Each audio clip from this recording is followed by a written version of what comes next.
سیاسی اور انتظامی حلقوں میں اب یہ تاثر تیزی سے بڑھ رہا ہے کہ وزیر اعلیٰ سندھ مراد علی شاہ پر کارروائی کا آغاز تو ہو گیا ہے، مگر اصل نشانہ صدر آصف علی زرداری ہیں۔ ظاہری منظرنامہ یہ دکھا رہا ہے کہ مراد علی شاہ کی حکومت خطرے میں ہے، مگر اصل میں حکمران اتحاد کو ہی گھیرنے کی تیاری ہے۔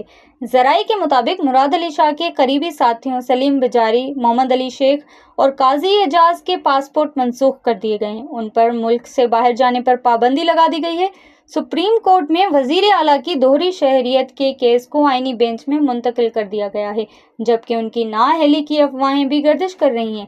مگر سیاسی مبصرین کا کہنا ہے کہ یہ صرف کرپشن کا معاملہ نہیں، اصل کہانی این ایس ایف ایوارڈ اور 27ویں آئینی ترمیم کے گرد گھوم رہی ہے۔ اطلاعات یہ ہیں کہ وفاقی ادارے پیپلز پارٹی کی قیادت پر دباؤ ڈال رہے ہیں کہ صوبوں کے مالی وسائل اور معدنیات پر اختیارات کم کر کے مرکز کا حصہ بڑھا دیا جائے۔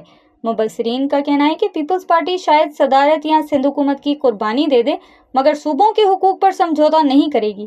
بظاہر تو ہدف مراد علی شاہ اور ان کے ساتھی ہیں، لیکن اصل کشمکش صدر زرداری اور صوبائی وسائل پر ہے۔ دوسری طرف وزیر اعلیٰ کے قریبی ذرائع کا کہنا ہے کہ ان پر شدید دباؤ ہے کہ وہ اپنے موقف سے ہٹ جائیں۔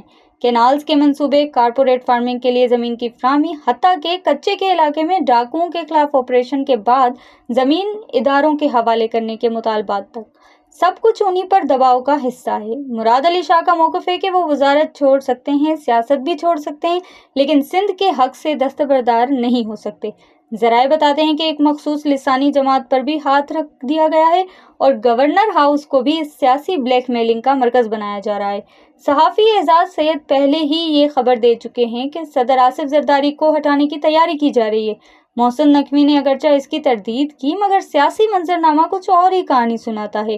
تجزیہ نگاروں کا کہنا ہے کہ جیسے ہی صوبے میں سیلاب کی صورتحال پر قابو پایا جائے گا، بڑی آئینی تبدیلیوں کی راہ ہموار ہوگی۔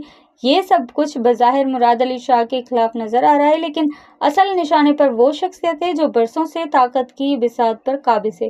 سندھ کی سیاست میں اس وقت جو کھیل کھیلا جا رہا ہے، وہ آنے والے دنوں میں پورے ملک کا نقشہ بدل سکتا ہے۔